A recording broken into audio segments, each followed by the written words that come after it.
शैतान सिंह भाटी का जन्म 1 दिसंबर 1924 को जोधपुर राजस्थान में हुआ था। उनके पिता श्री हेम सिंह जी भाटी भी सेना में लेफ्टिनेंट कर्नल रहे थे।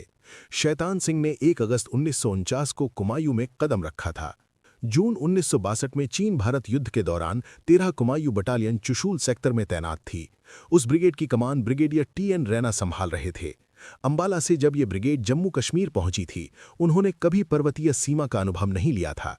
अब उन्हें दुनिया के सबसे ज्यादा शीत प्रताड़ित क्षेत्र में लड़ना था। उनके सामने चीन की सेना सिनकियांग से थी, जो ऐसे युद्ध क्षेत्र में लड़ने की अभ्यस्त थी। चीन की सेना के पास सभी आधुनिक शास्त्र तथा भरपूर गोला बारूद था, जबकि भारतीय सैनिकों के पास एक बार में एक गोली की मार करने वाली राइफलें थीं, जो दूसरे विश्व युद्ध के बाद बेकार घोषित कर दी गई थीं।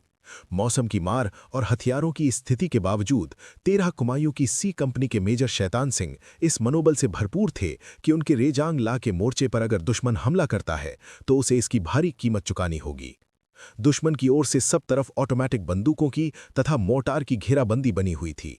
चीनी फौजों ने अचानक हमला किया और सचमुच उसे भारी प्रतिरोध का सामना करना पड़ा। युद्ध भूमि दुश्मन के सैनिकों की लाशों से भर गई।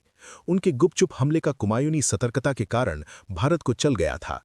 जब चीनी दुश्मन का अचानक हमला नाकाम हो गया तो उसने रेजांग ला पर मोर्टार तथा रॉकेटों से बंकरों पर गोलीबारी शुरू कर दी। ऐसे में किसी भी बंकर के बचे रह जाने की संभावना नहीं थी। फिर भी मेजर शैतान सिंह की टुकड़ी ने वहां से पीछे हटने का नाम नहीं लिया। जब सामने से मोर्टार का हमला आगे की सैन्य पंक्ति को साफ कर गया, तब चीनी फौजों ने ध्यान प्लाटून के बीच में केंद्रित किया। मेजर शैतान सिंह पूरी तरह से घिर गए थे और उन्हें इस बात का पूरा एहसास था। उन्होंने हिम्मत ना हारते हुए एक बार अपनी टुकड़ी को संगठित करके उनके ठिकानों पर तैनात किया और उन्हें अपनी नेतृत्व क्षमता से हौसला दिया कि वो आखिरी पल तक जूझ जाएं। इस दौरान उनकी एक बाह में गोली लगी और फिर मशीन गन ने उनके पैर पर एक वार किया। इस वार ने उन्हें धराशायी कर दिया।